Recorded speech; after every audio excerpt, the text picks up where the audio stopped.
ॐ ॐ नमोऽस्तु ते व्यासविशालबुद्धे फुल्लारविन्दायतपत्रनेत्रा येन त्वया भारततेलपूर्णः प्रज्वालितो ज्ञानमया प्रदीपः वसुदेवसुतं देवं कंसचाणूरमर्दनं देवकी परमानन्दं कृष्णं वन्दे जगद्गुरुम् ॐ हरि ओम्। हरिओम हरिओम। धन्यवाद प्रवेश जी, इतना सुंदर उच्चारण करने के लिए। तो हमने 14 अध्याय किया, 15वां स्किप कर दिया।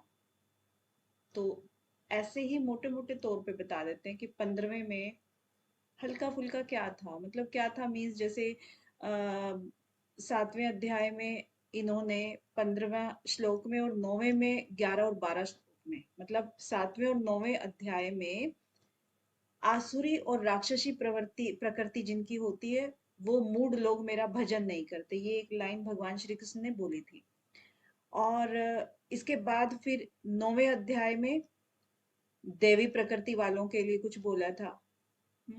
वॉइस ब्रेक हो रही है?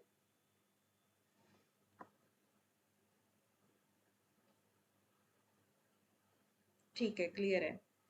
तो देवी प्रकृति वालों के लिए बोला था। फिर इन्होंने क्या है कि क्योंकि ये दोनों अक्षर आ गए कि देवी प्रकृति और आसुरी प्रकृति क्या है, इसके बाद फिर वहां पर क्योंकि उनके पहले से ही कुछ विषय चल रहे थे एक्सप्लेन के लिए, तो इसीलिए इसके बारे में बहुत डिटेल से वहां पर भगवान ने बात नहीं की। अब उसके बाद जब उनके प्रश्न बंद हो गए अर्जुन के, फिर उन्होंने इस विषय को बताना शुरू किया कि देवी प्रकृति वाले जो ज्ञानी पुरुष हैं और आसुरी प्रकृति वाले अज्ञानी मनुष्य हैं, उनके लक्षण कौन कौन से हैं। तो अब यहाँ पर उसका विस्तार से 16वें अध्याय में वर्णन करते हैं। ठीक है, क्योंकि इससे पहले किसी किसी कॉन्टेस्ट में वो लोग देवी संपदा और आसुरी संपदा या उनकी जो प्रवृत्ति होती है दैवीय प्रवृत्ति या आसुरी प्रवृत्ति, उसके बारे में हल्की फुल्की बात आई थी, लेकिन डिटेल अब यहाँ पर देखेंगे। श्री भगवान उवाच।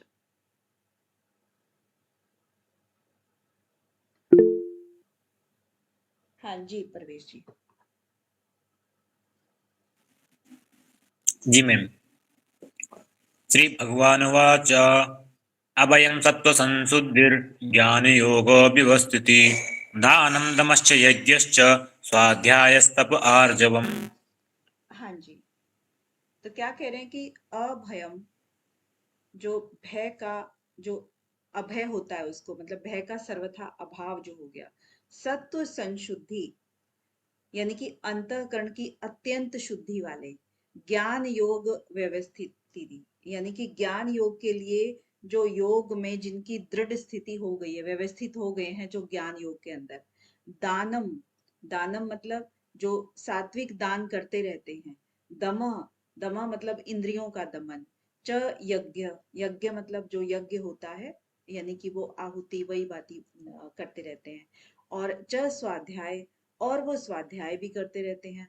तपह, तपह मतलब जो, तप का मतलब आपको पता ही है कि जो भी द्वंद्वों से रहित जो भी चीज हो जाती है उसको तप कह देते हैं। यानी कि अ, उसको फिर फर्क नहीं पड़ता कि उसको क्या करना है, यानी कि जो करना है वो करना है, कर्तव्य पालन करना है तो करना है, उसके लिए चाहे कष्ट आए या ना आए, वो सहता ही सहता है, तो उसको तप कहते हैं। आर्जवम, आर्जवम मतलब कि आपकी सरलता, सरलता किस किस रूप में, शरीर के रूप में, मन के रूप में और वाणी के रूप में, इनमें सरलता। यहाँ पर सरलता, ऐसा नहीं कि सरलता सिर्फ आप शरीर में तो आप साधारण कपड़े पहनते हो बिल्कुल, लेकिन मन से आप बहुत खुराफाती हो तो उसको सरल नहीं कहेंगे। मन से भी आपको सरल होना है, वाणी से भी सरल होना है और शरीर से भी। जो हम अक्सर एक 3 शब्दों का ग्रुप लेके चलते हैं ना, मन वचन और कर्म, वही चीजें हैं।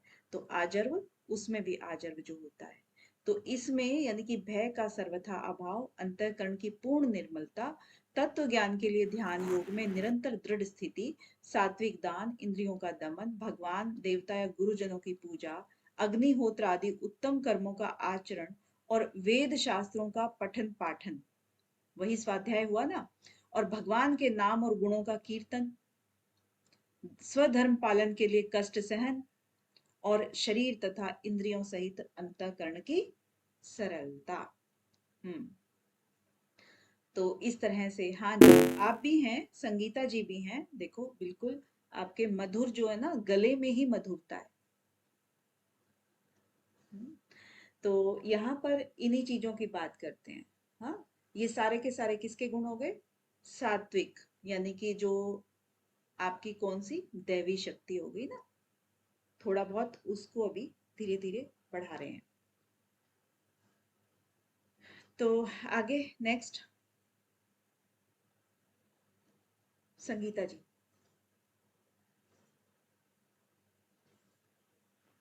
अहिंसा सत्यं क्रोधः त्यागः शान्तिर्पैशुनं दया भूतेषु अलोलुप्त्वं मार्दवं ह्रीरचापलम्।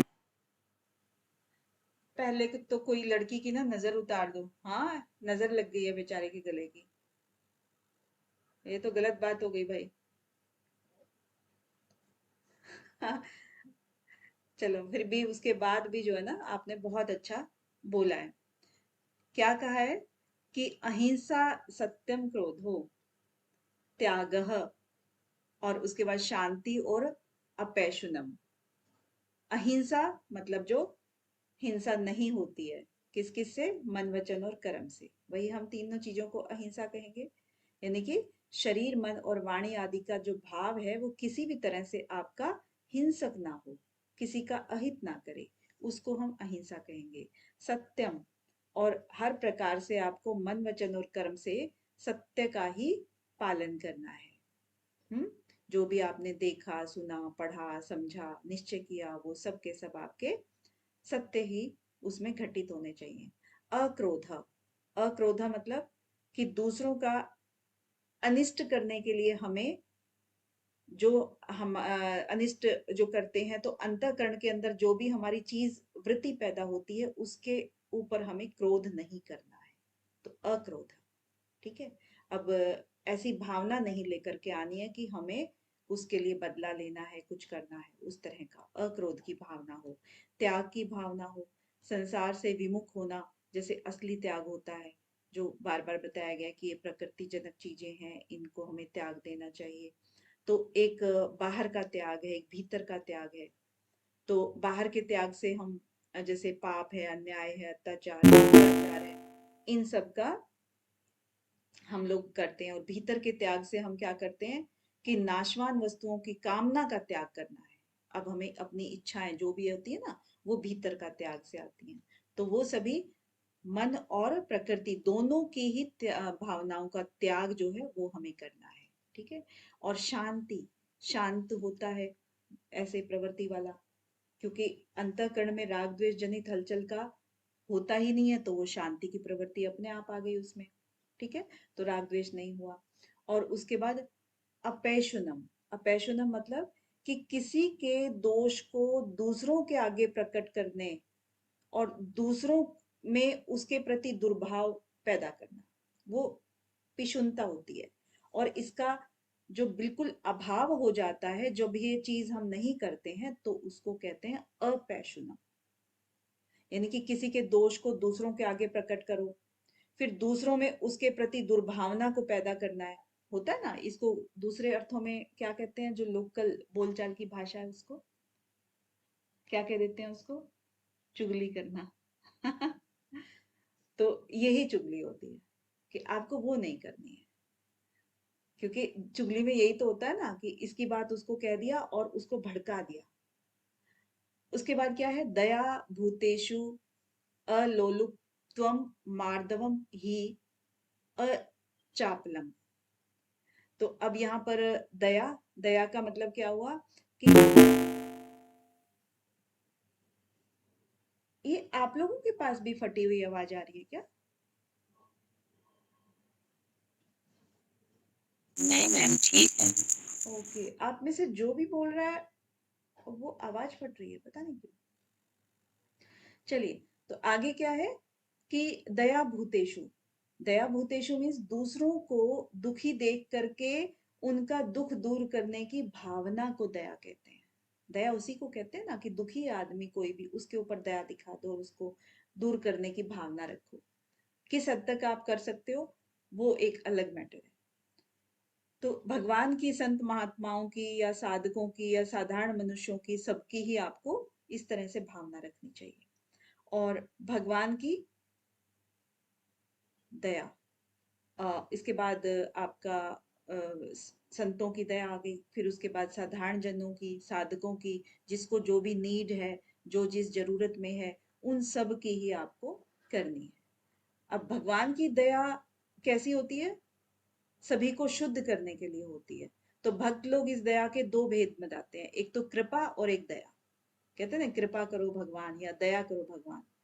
तो मनुष्यों को पापों से शुद्ध करने के लिए उनके मन के विरुद्ध परिस्थिति को भेजना, वो कृपा है। यानी कि मनुष्य के जो पाप हैं उससे शुद्धि कराने के लिए कृपा कराई जाती है। और अनुकूल परिस्थिति को भेजना वो दया है। दोनों में हल्का फुल्का इन्होंने भेद बताया है। तो अलोलुप्तोम, आगे नेक्स्ट वर्ड है। तो अलोलुप्तोम मतलब ये होता है कि इंद्रियों का विषयों के संबंध होने से या दूसरों को भोग भोगते हुए देखने से मन का जो एक लालसा उठती है, ललचा जाता है मन कि मुझे भी ये चीज चाहिए, तो उसको लोलुपता कहते हैं। अब इसका सर्वथा त्याग, यानी कि दूसरा कोई भी कुछ भी भोग कर रहा है, आपको उससे कोई मतलब नहीं है, आपकी इंद्रियां उसके लिए प्रभावित नहीं हो रही हैं, तो फिर वो अलोलुपता आ गई। ठीक है, तो इसका अभाव होना अलोलुपता है। उसके बाद मार्दवम। मार्दवम क्या होता है कि बिना कारण के दुख देने वालों और वैर रखने वालों के प्रति भी अंतःकरण में कठोरता ना होना, वो मार्दवम है। यानी कि स्वाभाविक कोमलता जो भी होती है ना, उसको मार्दव कहते हैं। ह्री, ह्री मतलब लज्जा होता है वैसे। तो आपको लज्जा के हिसाब से क्या करना है? जो शास्त्रों में उल्लेखित जो चीजें होती हैं, लोक मर्यादा के विरुद्ध जो चीजें होती हैं, उनको काम करने में आपको संकोच होना चाहिए, क्योंकि शास्त्रोक्त जो चीजें हैं वही उनका पालन करना है, लोक मर्यादा के अनुकूल करना है। लेकिन अगर उसके विरुद्ध अगर आप कोई भी कार्य करने की प्रेरणा आती है कहीं से, या आपको करना मजबूरी में पड़ता है, तो आपको लज्जा आनी चाहिए उसमें, क्योंकि वो आप शास्त्र विरुद्ध कार्य कर रहे हो। अचापलम। अचापलम मतलब कोई भी कार्य करने से पहले चपलता का, यानी कि उतावलापन ना होना, वो अचापलम कहलाता है। ठीक है, तो ये आपके कुछ गुण इन्होंने बताए हैं दैवी संपदा वालों के। क्योंकि ऊपर क्या लिखा है, 3 श्लोकों में दैवी संपदा के सात्विक पुरुष के स्वाभाविक लक्षणों का विस्तार से वर्णन कर रहे हैं। तो अभी तक 2 श्लोकों में किया, तीसरा अभी बाकी है।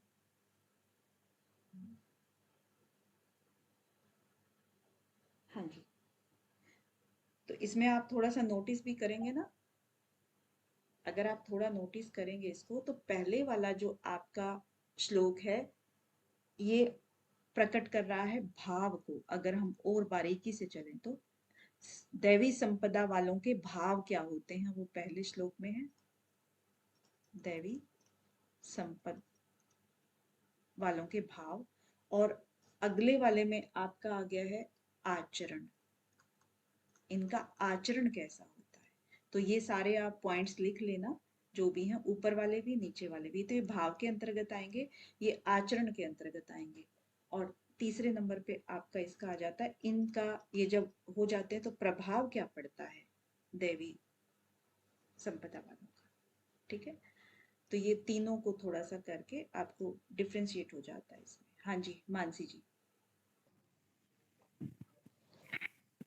तेज क्षमा धृति शौचम अद्रोहो नतिमान्विता भवन्ति संपदं देवीं अभिजातस्य भारत।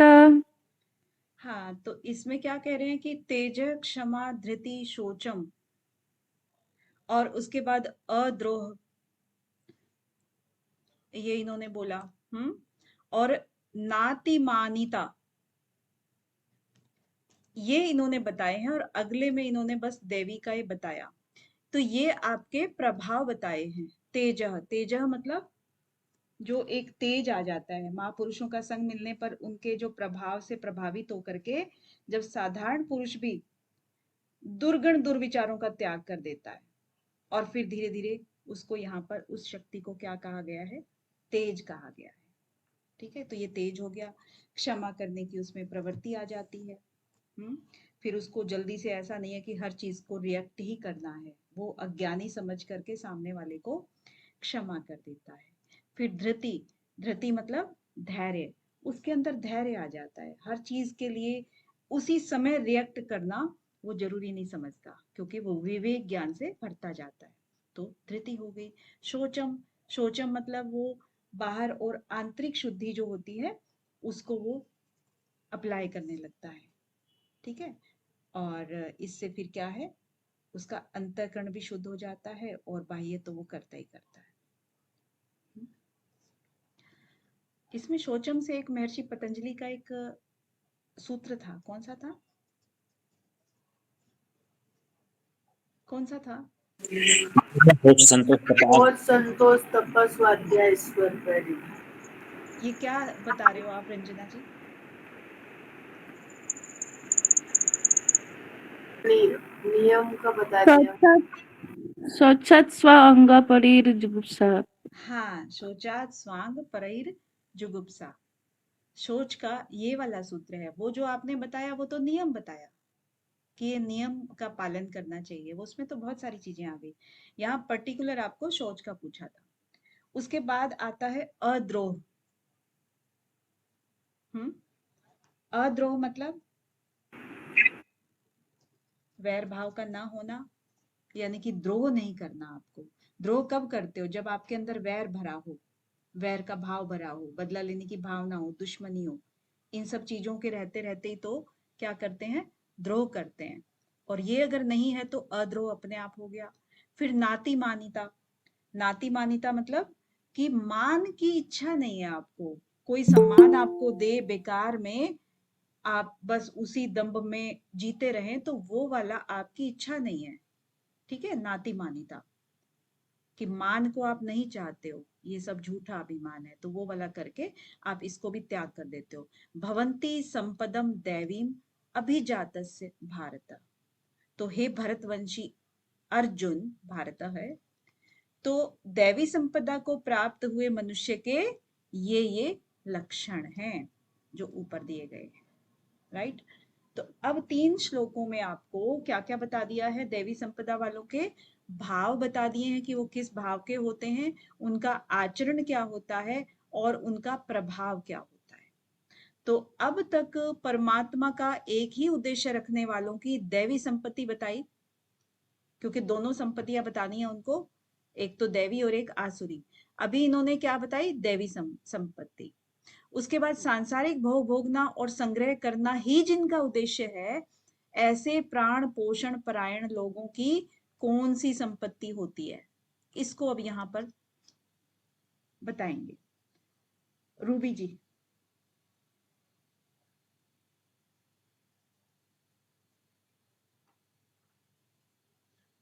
दिनेश जी। जी मैम। दम्भो दर्पोऽभिमानश्च क्रोधः पारुष्यमेव च अज्ञानं चाभिजातस्य पार्थ सम्पदामासुरीम्। बढ़िया। तो क्या कह रहे हैं कि जो दंभ दर्प अभिमान च क्रोध पारुष्यम एव च अज्ञानम च अभिजातस्य पार्थ संपदम आसुरीम। तो आसुरी संपदा के ये सारे के सारे गुण, या समझो इनको दुर्गुण बता रहे हैं। क्या कहते हैं? हे प्रथानंदन, हे पार्थ, हे प्रथानंदन, जिसके अंदर दंभ दर्प अभिमान क्रोध पारुष्य हो और अज्ञानता हो, तो ऐसे लोग आसुरी संपदा से उत्पन्न हुए पुरुष होते हैं, ये उनके लक्षण है। तो अब इसको थोड़ा सा आपको लग रहा होगा कि दंभ, दर्प और अभिमान, इन सब में डिफरेंस क्या होता है? ये तो लगभग एक जैसे साउंड कर रहे हैं, ऐसा ही है क्या? कोई इनमें जी डिफरेंस मैम। बता सकता है?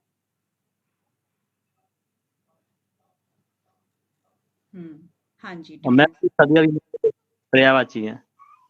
हाँ, ये सब ना थोड़ा सिमिलर टाइप दिख रहे हैं एकदम से। दंभ, दंभ का मतलब यहाँ पर क्या होता है? दंभ अहंकार होता है क्या? मैम ये अहंकार, सिमिलर थी, वही पर्यायवाची टाइप। देखिए दंभ मतलब क्या होता है? दंभ होता है जो मान बढ़ाई, पूजा ख्याति इस तरह प्राप्त करने के लिए तड़पता हो, और क्योंकि उसको चाहिए वो चीजें, लेकिन वास्तव में वो वैसा ना हो, उसको कहते हैं दंभ।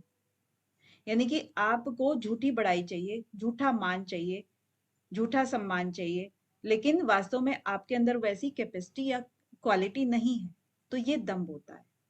तो दंभ भी आगे अगेन दो प्रकार का बताया है, 1 एंड 2। ये सिर्फ वैसे चर्चा का विषय है, क्योंकि थोड़ा सा अगर गहरे में जाते हैं तो हम अच्छे से समझ लेते हैं चीजों को, अदरवाइज ये एग्जाम पॉइंट ऑफ व्यू से उसकी बात नहीं हो रही है। दंभ जैसे क्या हुआ कि एक तो होता है सद्गुण सदाचार को लेकर के, आपके जो अंदर जितनी चीजें हैं, जो गुण गुण है, धर्म का भी जो एक अंश है, तो उस तरह से जो प्रकट हम करते हैं उन चीजों को, तो हमारा आचरण एक्चुअली वैसा नहीं है, लेकिन हम दिखावा करते हैं कि हमारा आचरण वैसा है। तो श्रेष्ठ आचरण जो है वो वैसा दिखाना, लेकिन वास्तव में आपका श्रेष्ठ नहीं है, आपका इनिशियल स्टेज पे हो।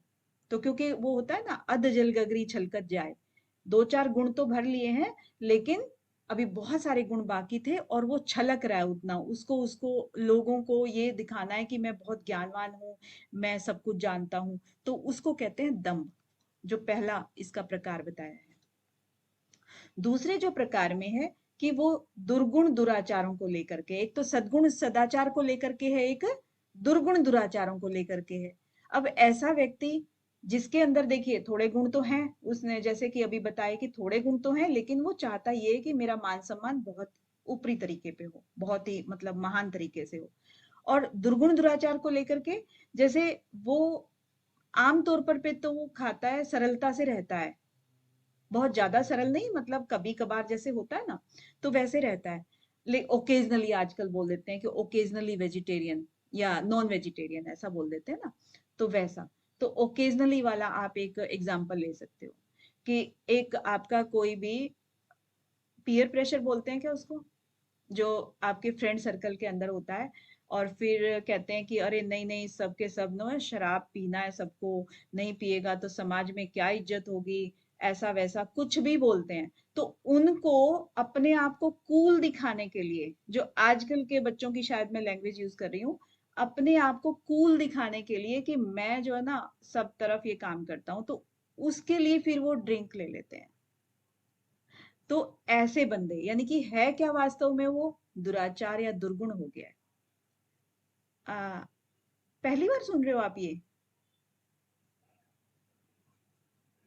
अच्छा, और किसी ने सुना है क्या जो मैं बात कह रही हूँ? और किसी ने प्रैक्टिकल वे में सुना है थोड़ा?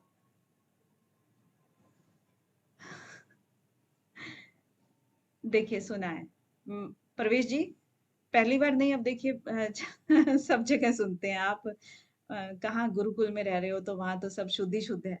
हाँ, बाहर की दुनिया ऐसी नहीं है ना प्रवेश जी। तो क्या है कि ये पीयर प्रेशर के दौरान जो भी ऐसा काम करते हैं ना, तो उनको कह देते हैं दुर्गुण दुराचार को लेकर के। तो दो तरह से दंभ हो गया, एक तो आपका हो गया अच्छाई की तरफ, और दूसरा हो गया बुराई की तरफ। मोटे तौर पर आप ये कह सकते हो कि जिसके, और एक ही आदमी में दोनों हो ये कोई जरूरी नहीं है, मतलब अलग अलग आदमियों की बात कर सकते हैं कि दो प्रकार होते हैं।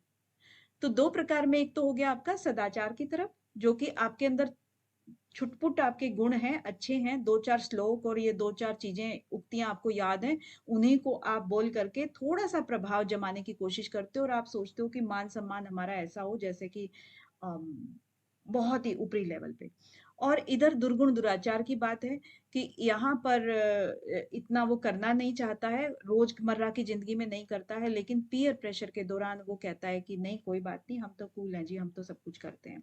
तो ऐसा वैसा, चाहे वो किसी भी सेंस में आप कर लो, मन वचन और कर्म सब चीजों में 3 चीजें आती आती हैं, चाहे मन से, चाहे शरीर से, चाहे कर्म से। ठीक है, तो ये वाली चीजें हैं। आप यहाँ पर चाहे आप वेशभूषा की बात कर लो, तो वेशभूषा में भी यही होता है कि आपको किसी भी, आप यूजुअली वो कपड़े नहीं डालते हो, लेकिन ओकेजनली कोई अगर आपको चढ़ाते हो तो वैसे कपड़े डाल लेते हो, तो वो वेशभूषा यानी कि आपके बाहरी उस पे हो गया, आपके खान पान में हो गया, किसी भी तरीके से बहुत सारे आपके पहलू होते हैं जिंदगी में, तो उस तरीके से आपका हो गया। तो दम्भ आपको पता लग गया ना, तो दम्भ झूठी बात होती है।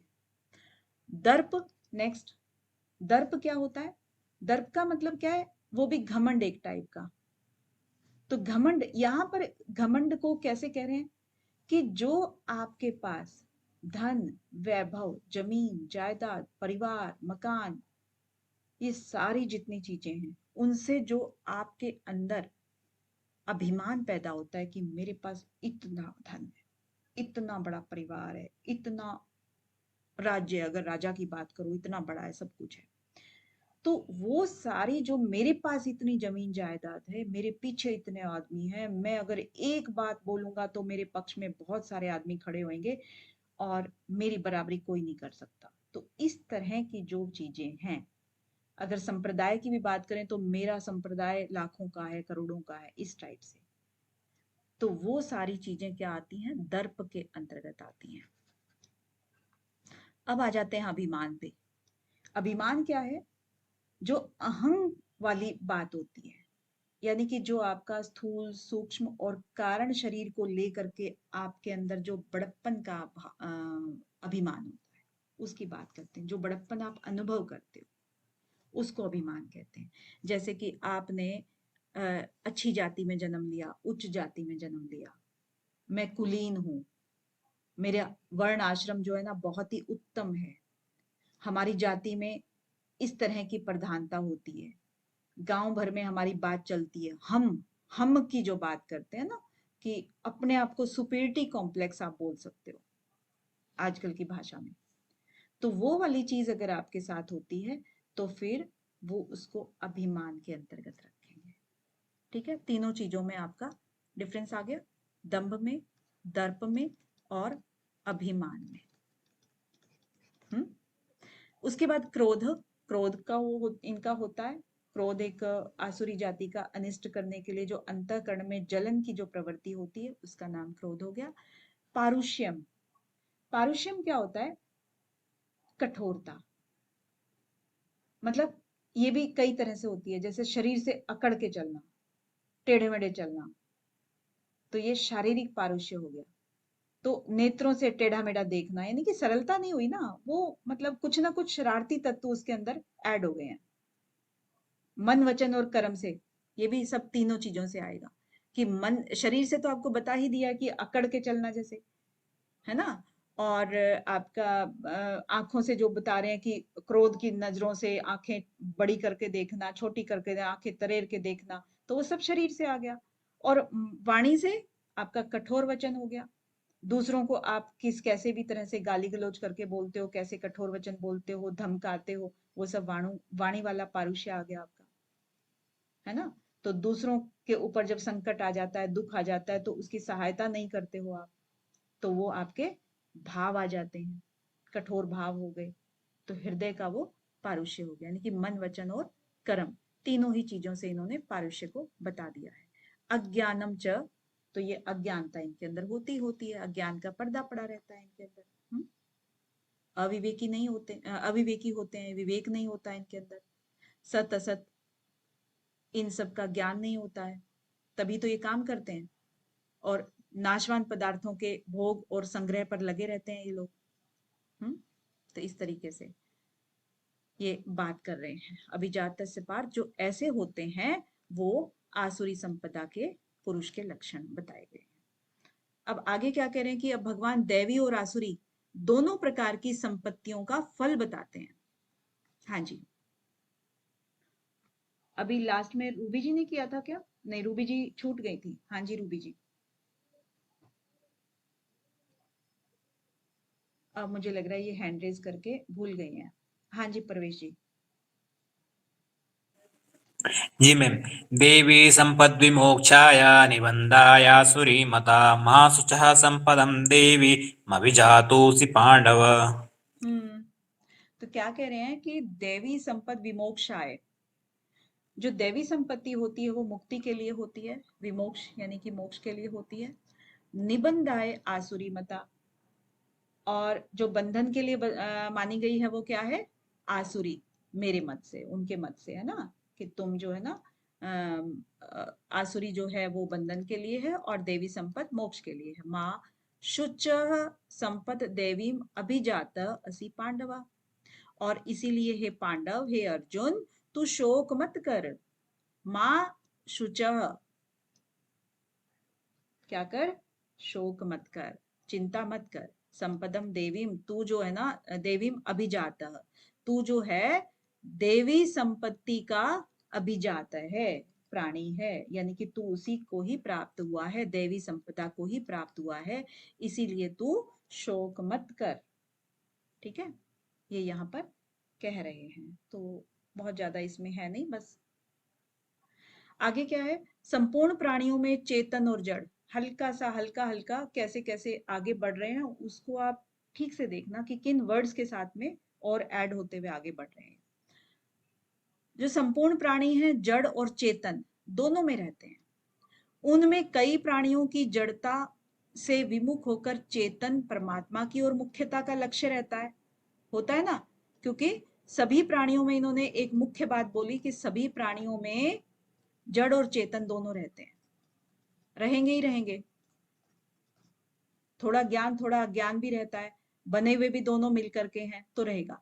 कुछ प्राणियों में क्या कह रहा है कि चेतन परमात्मा की ओर मुख्यता होती है, यानी कि वो सात्विक प्रवृत्ति के हो गए, और कई प्राणियों का चेतन से विमुख होकर जड़ता भोग संग्रह की विमुखता का प्रमुखता से लक्ष्य होता है या मुख्यता से लक्ष्य रहता है। तो वो किस में हो गए, ये दैवी हो गया और ये आसुरी हो गया ना। तो इस प्रकार चेतन और जड़ की मुख्यता को लेकर प्राणियों के दो भेद हो जाते हैं, जिसको भगवान आगे के श्लोक में बताते हैं। दो भेद कौन बता रहे हैं, दिनेश जी बता रहे हैं? जी मैम।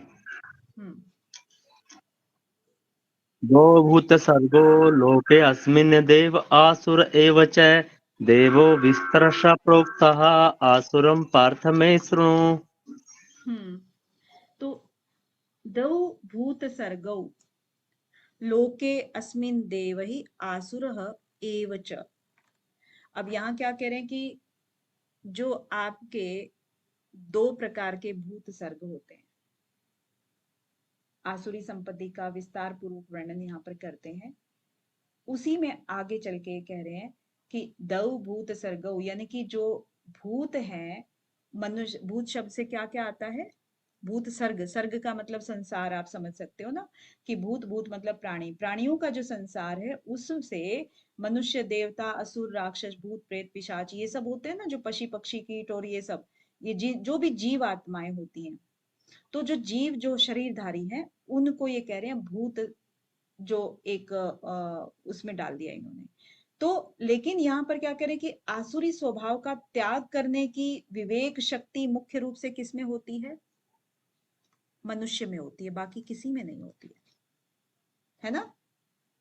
तो उनका त्याग होते ही वो क्या हो जाते हैं, दैवी संपत्ति अपने आप ही प्रकट हो जाती है। अगर आसुरी जो है, देव और आसुर, ये दो प्रकार के भूत सर्ग बताए हैं लोक में, जो पहले वाले उसके हैं लाइन में है कि दौ भूत सर्गौ लोके अस्मिन देवे आसुर एव च, यानी कि जितने भी प्राणी हैं, 84 लाख योनियों की अगर आप बात कर लो, जितने भी प्राणी हैं उसके अंदर, तो सबके अंदर दो प्रकार के भूत होते हैं, जो एक दैवी और एक आसुर शक्ति वाले होते हैं।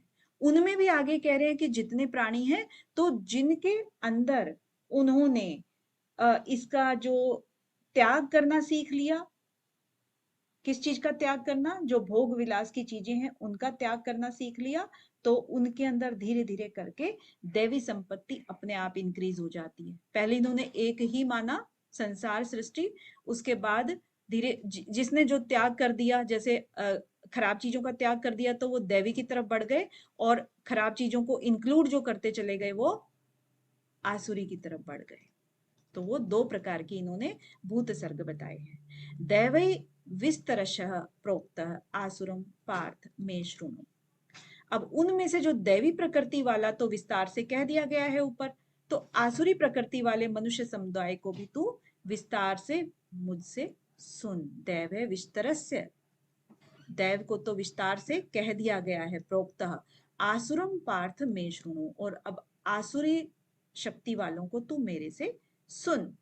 अब इसको बताते हैं कि भगवान से विमुख हुए मनुष्य में आसुरी संपत्ति किस क्रम से आती है, उसका आगे के श्लोक में वर्णन करते हैं। तो एक चीज ऐसे ही बता देती हूँ, जैसे कि बोलते हैं ना कि कोई भी जो गुण और अवगुण की बात है, जैसे कि गुण के साथ में अवगुण रहते ही हैं। जैसे ऊपर कहा था ना कि भाई जो दोनों ही अंश रहते हैं उसमें, जड़ और चेतन, किसी भी जीव में दोनों अंश रहते हैं। तो जड़ का मतलब है कि चीजों से लगाव रखना या ऐसा कुछ, है ना। तो जो दोनों चीजें होती हैं तो तभी गुणों की महत्ता भी दिखती है, उनका अभिमान भी होता है। और अगर कोई अवगुण ना रहे तो फिर अभिमान रहेगा ही नहीं, रहेगा, बिल्कुल नहीं रहेगा ना। तो जब अभिमान आसुरी संपत्ति का क्या है, मूल है, उसी से तो पैदा होता है, क्योंकि उनको भोग करने की प्रवृत्ति होती है, संग्रह करने की प्रवृत्ति होती है, सामने वाले को कैसे भी दुख दे करके उसको चीजों को प्राप्त करना है, दुखी करना है, मन वचन कर्म से, तीनों ही प्रकार से। तो अभिमान के कारण मनुष्य को दूसरों की अपेक्षा अपने अंदर ज्यादा विशेषता दिखती है, और दूसरों के अंदर वो नीच दृष्टि से देखने लगते हैं। तो ये जो है वो आसुरी संपत्ति है। तो इसी के उसमें जैसे मान लो कह देते हैं कि एक बार क्या है कि साधु बड़े व्याकुल होकर के बोले कि गीता में मेरी श्रद्धा नहीं है। एक एग्जाम्पल के थ्रू थोड़ा सा कहते हैं कि मेरी श्रद्धा नहीं है गीता में, तो मेरी क्या दशा होगी, क्योंकि गीता में ही सब चीजों का वर्णन किया है। तो फिर कहते हैं कि भाई जो साधु, उसने भगवान ने तो कहा है कि जो अज्ञान है, जिनकी श्रद्धा इसमें नहीं है, जो संशय आत्मा है, उनका नाश हो जाता है। अब भगवान ने ये चीजें कही हैं। तो अब वो बड़ा व्याकुल होकर के साधु के पास जाकर के बोला कि भाई मैं अज्ञान, भगवान ने ऐसा कहा है कि अज्ञान है, श्रद्धा नहीं है, तो उसका संशय आत्मा है तो वो नाश हो जाएगा। तो मैं तो श्रद्धा नहीं रखता हूँ गीता पे, तो क्या मेरा नाश हो जाएगा, ये क्वेश्चन किया। अब ये कहते हैं कि ये बात कहाँ लिखी है, तो उसने कहा कि गीता में लिखी है। साधु ने कहा कहाँ लिखी है, तो कह रहे गीता में लिखी है। तो उसने कहा कि गीता में लिखी बात से आपको इतनी घबराहट हो गई, तो फिर इसका मतलब क्या हुआ, गीता पर आपकी श्रद्धा नहीं हुई क्या? अगर आप कहीं पर लिखी हुई बात से घबरा जाते हो तो इसका मतलब है कहीं ना कहीं आप उस चीज को सच भी तो मान रहे हो, या तो घबराओ मत, तब तो मान लेंगे कि श्रद्धा नहीं है।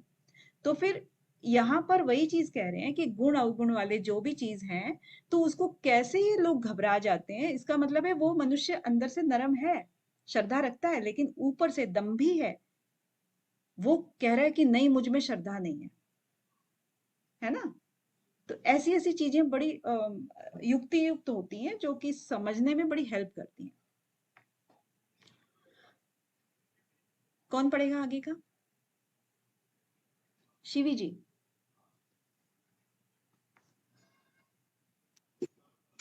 प्रवृत्तिं च निवृत्तिं च जनाना विदुरासुरा न शौचं नापि चाचारः न सत्यं तेषु विद्यते।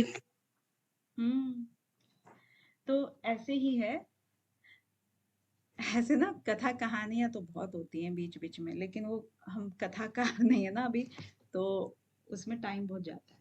एक छोटी सी चीज में ही पूरा टाइम चला जाता है। अब जैसे वो होता है ना, कोई भी चाहे कसाई होता है, ये कहते हैं ना कि भाई पूरी तरह से कोई असुर नहीं होता, और पूरी तरह से कोई भी वो बना जा सकता है, लेकिन असुरों के अंदर भी कुछ कहीं ना कहीं ये दया भावना और एक कभी आ जाती है, कसाईयों में भी आती हैं। चोरी, जो चोरी करता है हमेशा चोर, उसके अंदर भी वो साहूकारी वाली बात भी आ जाती, चाहे वो धन चुराया वही क्यों ना हो, ऐसी चीजें हो जाती हैं। और एक वाल्मीकि ऋषि थे, वो भी कितने क्रूर थे, तो वो करके ये सब चीजें छोड़ करके बन गए थे ना। क्या नाम था उनका वाल्मीकि जी का?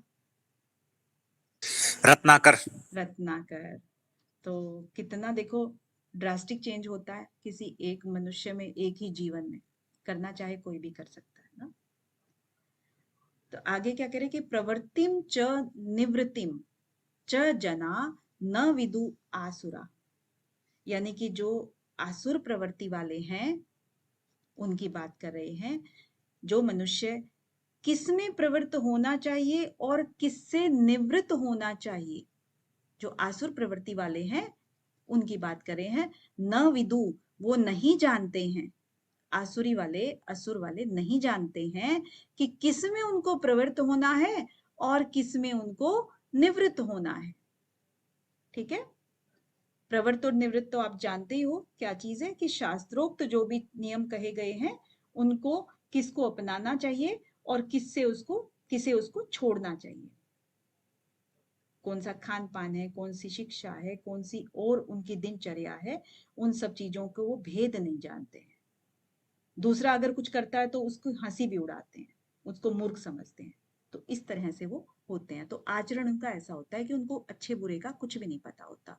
न शोचम न अपि, और उनको कोई सोच का भी नहीं है कि बाह्य शुद्धि क्या है, आंतरिक शुद्धि क्या है, उनको इस बात से भी कोई मतलब नहीं है।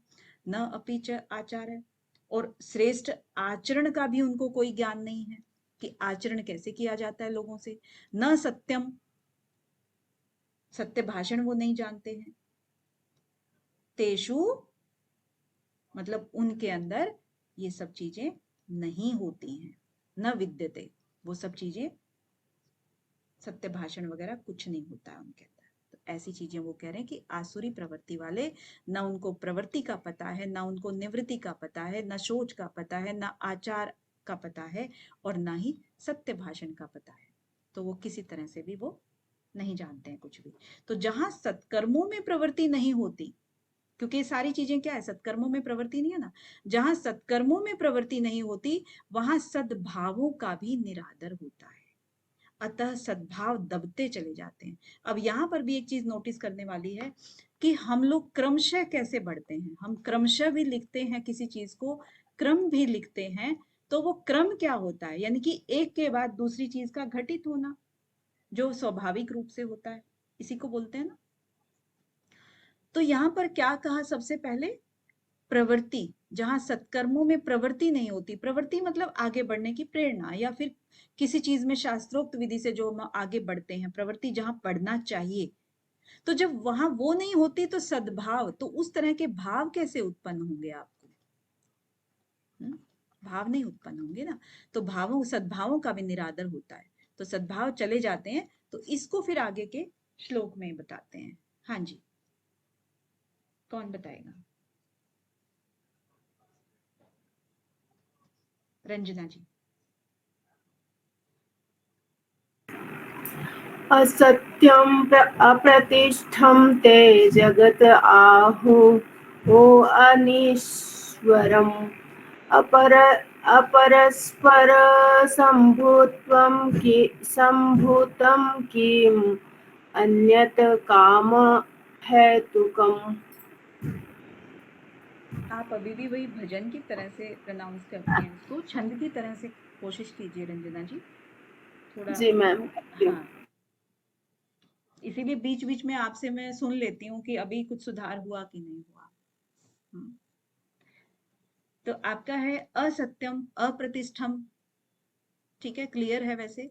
ते जगत आहु अनीश्वरम अपरस्पर संभूतम किम अन्यत काम हेतुकम।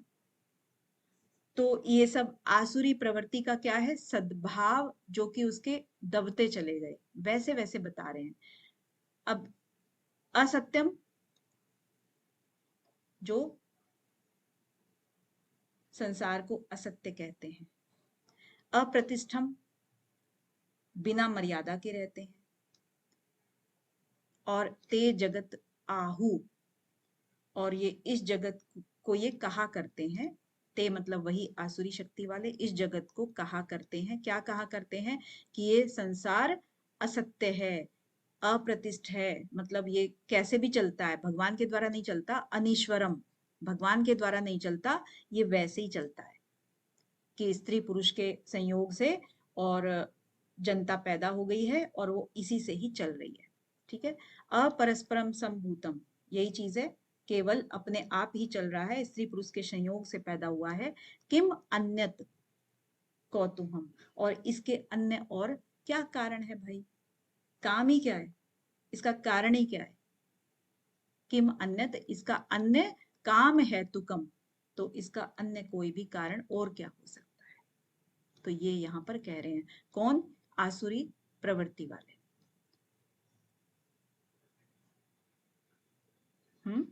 तो आसुरी प्रवृत्ति वालों ने क्या कहा कि ते जगत, ये जो जगत है ये कैसे कहा जाता है? ये अनीश्वरवादी है, ये अप्रतिष्ठित है, यानी कि इसकी कोई मर्यादा नहीं है, इसका कोई सीक्वेंस नहीं है, इसका मतलब ऐसे ही चलता है ये, और असत्यम है, ये सत्य भी नहीं है, यानी कि जो जिंदगी आपको मिल गई इसको पूरी तरह से जियो और खत्म करो, मतलब अगले जन्म और पुनर्जन्म और इस तरह की कोई बातें नहीं मानता है। अपरस्पर संभूतम, और ये केवल और केवल स्त्री पुरुष के संयोग से, समझ लो कि परस्पर संयोग से ही पैदा हुआ है और इसका कोई भी प्रयोजन या कोई भी इसके अलावा कोई कारण नहीं है।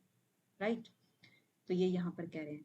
आगे क्या कह रहे हैं कि जहां सद्भाव लुप्त हो जाता है, ऊपर क्या है, सद्भाव दबते चले गए थे, और यहाँ पर सद्भाव फिर क्या है, लुप्त हो जाते हैं, तो वहां पर सद्विचार भी काम नहीं करते। अब ये भावनाएं थी, भावनाओं के बाद विचार आता है आपका, तो सद्विचार भी काम नहीं करते, और सद्विचार प्रकट ही नहीं होते, तो इसको फिर आगे कह रहे हैं श्लोक में। एतां दृष्टिमवष्टभ्य नष्टात्मानोऽल्पबुद्धयः प्रभवन्त्युग्र कर्मणा क्षयाय जगतो हिताः। बढ़िया, बहुत बढ़िया। तो क्या कह रहे हैं कि एताम दृष्टिम, इस जो दृष्टि से अगर हम देखें, ये जो ऊपर इन्होंने नास्तिकता का पूरा क्या किया है, नास्तिकता का वर्णन कर दिया इसमें यहाँ पर, क्योंकि इन्होंने तो कहा ही ना, अनीश्वर कह दिया तो नास्तिक हो गए। अब इस नास्तिक की दृष्टि से अगर देखें, एताम दृष्टिम अवष्टभ्य, तो इस दृष्टि से जो भी देखते हैं, जो इसका आश्रय लेते हैं, अवश्य मतलब आश्रय लेना है, इस दृष्टि का जो आश्रय लेते हैं वो नष्टात्मान, तो वो मनुष्य अपने नित्य स्वरूप को जानते ही नहीं, मानते ही नहीं। जो इनका नित्य स्वरूप है, जो आत्मा है, वो उसको अमर मानते ही नहीं। इसका मतलब वही हुआ, अल्प बुद्धि होते हैं, अल्प बुद्धि है, जिनकी बुद्धि जो है ना तुच्छ होती है। और प्रभवंती उग्र कर्माण अक्षयाय जगत अहिता, और उग्र कर्मायण मतलब जो उग्र कर्म करने वाले होते हैं, जगत है मतलब संसार के, और अहिता मतलब शत्रु, अहित करने वाले। और इसके बाद क्षयाय प्रवृत्ति, यानी कि उन मनुष्यों की सामर्थ्य का उपयोग जगत का नाश करने के लिए ही होता है। ठीक है, यहां पर ये कहना चाह रहे हैं। तो इसका सबसे बड़ा क्या दे दिया इन्होंने, जो नास्तिक प्रवृत्ति के लोग होते हैं वो एट लास्ट जगत का नाश करने के लिए होते हैं, क्योंकि उनका अपना स्वभाव जो था वो सब नष्ट हो गया, बुद्धि उनकी वैसे ही मंद है, और जो सबका अपकार करने में तुले रहते हैं और क्रूर कर्मी मनुष्य होते हैं। ठीक है, ऐसे लोग जगत का नाश करने वाले इन्होंने बताए हैं। तो सद्विचार तो प्रकट होते ही नहीं। अब जहां सत्कर्म, सद्भाव और सद्विचार का निरादर हो जाता है, वहां मनुष्य कामनाओं का आश्रय लेकर क्या करता है? ठीक है, कामनाएं जो है, सब चीजें नष्ट हो गई, देख लो, तीनों चीजें नष्ट हो गई, सत्कर्म, सद्भाव, सविचार। अब उसके बाद जो कामनाओं का आश्रय लेकर यहाँ पर 10वें श्लोक में बताएंगे, कौन बताएंगे? मैम हम बोले? बढ़िया से बोलेंगे तो बोलिए। मैं कोशिश करेंगे। कामाम आश्रित्य दुष्पूरम दंभमान अन्विता मोहात् गृहीत्वा असद्ग्राहन् प्रवर्तन्ते अशुचिव्रता। तो क्या कह रहे हैं कि दुष्पुरम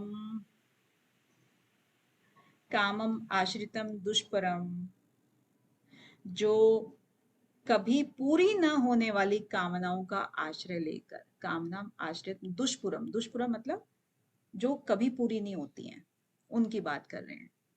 क्यों? क्योंकि एक के बाद उसको दूसरी इच्छा करनी है, दूसरी कंप्लीट हो गई तो तीसरी इच्छा करनी है, तीसरी के बाद चौथी करनी है। वो तो जी ही इसलिए रहा है ना कि वो हो गया दंभ मान मद अन्विता, दंभ अभिमान और मद में चूर रहने वाले, दंभ है, मान है यानी कि अभिमान है, और मद में अन्विता चूर रहने वाले, उनकी बात करें।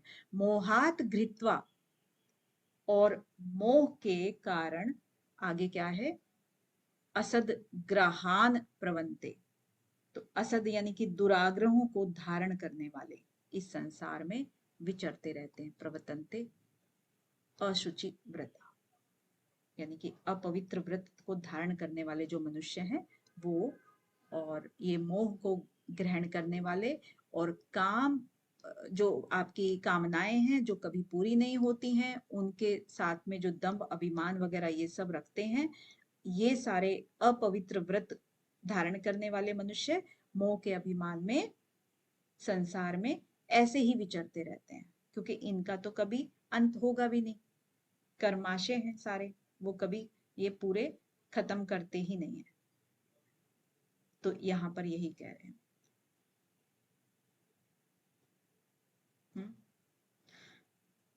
और अशुचि व्रता का मतलब क्या है, कोई बता सकता है मुझे? जी मैम, अशुचि होता है अपवित्र, और व्रतावंश से होता है व्रत लेने वालों। तो कैसे, मतलब व्रत तो हो गया, सुच्चाई हम मानते हैं जी जी आमतौर जी, पर। जो अपवित्र कर्म का व्रत लिए हुए रहते हैं।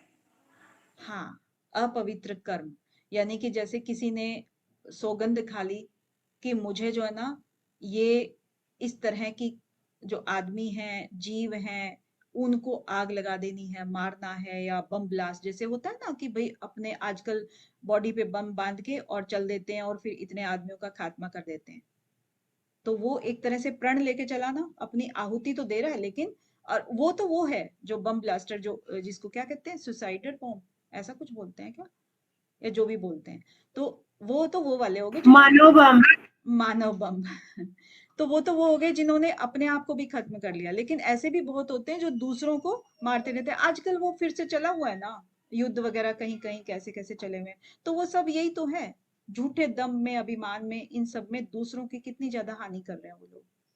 तो ये सब ढकोसलेबाजी है, इस सब चीज को वो लोग नहीं मानते हैं किसी के साथ भी, उनको अपनी ही चलानी है, किसी को और भी वो देना ही नहीं है, महत्व देना नहीं है, उनके अपने विचार सर्वोपरि होते हैं।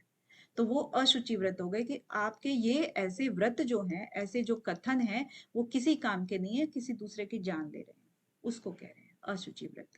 ठीक है, और बाकी तो मतलब ज्यादा वो नहीं है, इसी शब्द की थोड़ी सी चर्चा करनी थी। अब देखिए, सत्कर्म, सद्भाव और सद्विचारों के अभाव में उन आसुरी प्रकृति वालों के नियम, भाव और आचरण किस उद्देश्य को लेकर और किस प्रकार के होते हैं, उनको फिर ये आगे के 2 श्लोक में बताएंगे। आज का हमारा लास्ट है। हाँ, कर लेते हैं ये वाले 2 श्लोक, कर लें, पढ़िए, दो और पढ़ लेंगे जी तो बाकी आधा कल हो जाएगा ना। जी जी जी जी। चिन्तामपरियमेयं च प्रलयान्तामुपाश्रिताः कामोपभोगपरमा एतावदिति निश्चिताः। ये दूसरा भी इसी के साथ में, ये भी पढ़ना है मैम? पढ़ लो, कोई बात नहीं, साथ नहीं में नहीं, इसी के साथ में ये दोनों एक साथ ही हैं। पढ़ लीजिए। आशापास सतेर्बद्धा काम क्रोध परायणाः ये हन्ते काम भोगार्थ मन्यायेनार्थ संचयान्। तो बहुत सुंदर। तो अभी क्या कह रहे हैं कि जो इन्होंने बताया ना कि आसुरी प्रकृति वालों के नियम, भाव और आचरण किस उद्देश्य को लेकर होते हैं और किस प्रकार के होते हैं, इसकी चर्चा यहाँ पर की गई है। कि जो चिंताम अपरिमेय, चिंताम मतलब जो आपकी चिंता होती है, चिंताओं का या मृत्यु पर्यंत रहने वाले को। प्रलय जो है ना, यहाँ पे प्रलय का मतलब क्या हुआ, जो प्रलय आती है यानी कि मृत्यु की बात कर रहे हैं, कि मृत्यु तक रहने वाली अपरिमेय, अपरिमेय मतलब जिसको नापा न जा सके, तो वो अपार होती है। तो उन चिंताओं का उपाश्रिता मतलब आश्रय लेने वाले जो लोग होते हैं उनकी बात कर रहे हैं। क्या कह रहे हैं कि मृत्यु पर्यंत रहने वाली अपार चिंताओं का आश्रय लेने वाले, ये कह रहे हैं काम उपभोग परमा च एतावत इति निश्चिता, और जो पदार्थों का संग्रह करते हैं उनका भोग करने में ही लगे रहते हैं, और जो कुछ है वह इतना ही है, इतना ही है। क्योंकि ही लगने से क्या होता है, वो चीज में कमी रह जाती है, यही है बस। ऐसा ना कि उनको संतुष्टि नहीं है, इसका मतलब इतना ही है। तो एक तो ये बात हो गई, और दूसरा ये है कि इन्हीं सब चीजों में काम उपभोग परमा, इस काम को उपभोग करने में ही उनको इतना सुख मिलता है कि यही सुख है, बाकी कोई सुख नहीं है। इनके दोनों अर्थ निकल सकते हैं। ठीक है, तो ये कहते हैं कि इसी को निश्चय करके ये चलते हैं। तो हमने ऊपर क्या कहा था कि किस उद्देश्य को लेकर चलते हैं और किस प्रकार के होते हैं। ठीक है, तो किस उद्देश्य को लेकर के चले कि चिंताम अपरिमेय, जो अपरिमेय यानी कि अपार जो चिंताएं हैं वो मृत्यु पर्यंत तक, यानी कि ऐसा नहीं कि उन्होंने कोई सेक्शन किए हुए हैं। मनुस्मृति में है ना, क्या क्या है, ब्रह्मचर्य 4 भाग किए हुए हैं पुरुषार्थ के। जी मैम। हाँ, तो वो भाग नहीं, ब्रह्मचर्य, वानप्रस्थ और संन्यास। हाँ, तो जो वो 4 भाग हैं, वो 4 भागों की जरूरत नहीं है इनको।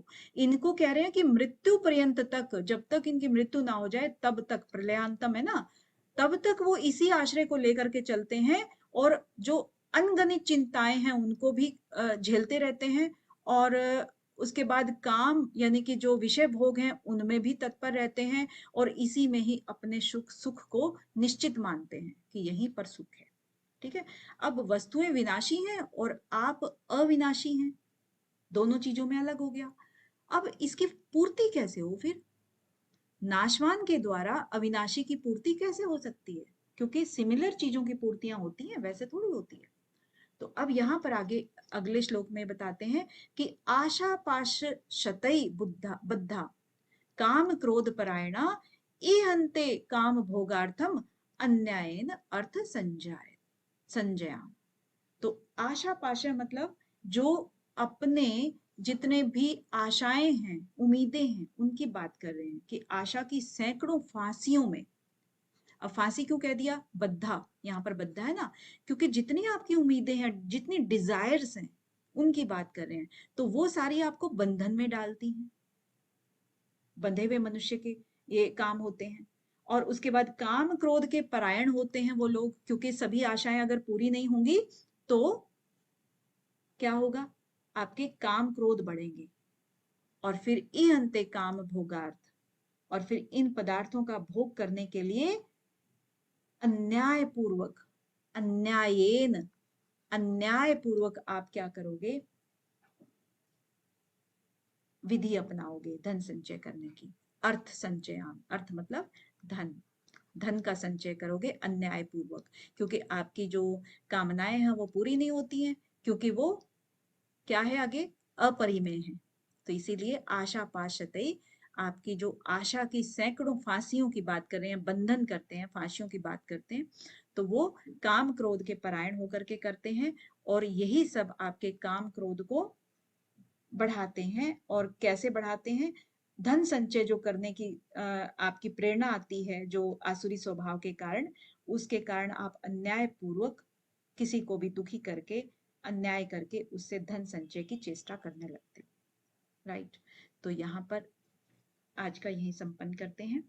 सर्वे भवन्तु सुखिनः, सर्वे सन्तु निरामया, सर्वे भद्राणि पश्यन्तु, मा कश्चित् दुःखभाग् भवेत्। ॐ शान्तिः शान्तिः शान्ति। ओम।